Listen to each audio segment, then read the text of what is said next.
देवी भागवत की कथा के अनुसार 9 दिनों तक माँ दुर्गा और महिषासुर का युद्ध होता रहा।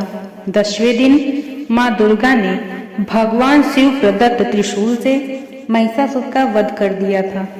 इसी कारण माँ दुर्गा को महिषासुर मर्दिनी कहा जाता है।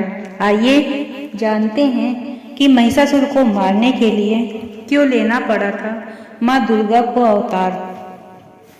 महिषासुर को ब्रह्मा जी का वरदान प्राप्त था। दैत्यराज महिषासुर के पिता रंभ नाम के एक असुर थे। रंभ को एक भैंस से प्रेम हो गया जो जल में रहती थी। रंभ और भैंस के योग से ही महिषासुर का जन्म हुआ था। इसी कारण महिषासुर अपनी इच्छा अनुसार भैंस और इंसान का रूप बदल सकता था। कहा जाता है कि महिषासुर ने कठोर तपस्या कर सृष्टिकर्ता ब्रह्मा से वरदान प्राप्त किया।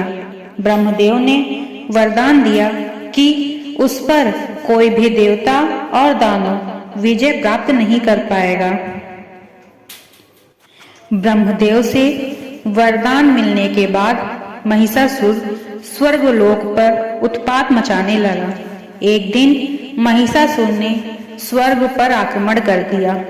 महिषासुर ने इंद्र को परास्त किया और स्वर्ग पर कब्जा कर लिया। उसने सभी देवताओं को वहां से बाहर निकाल दिया।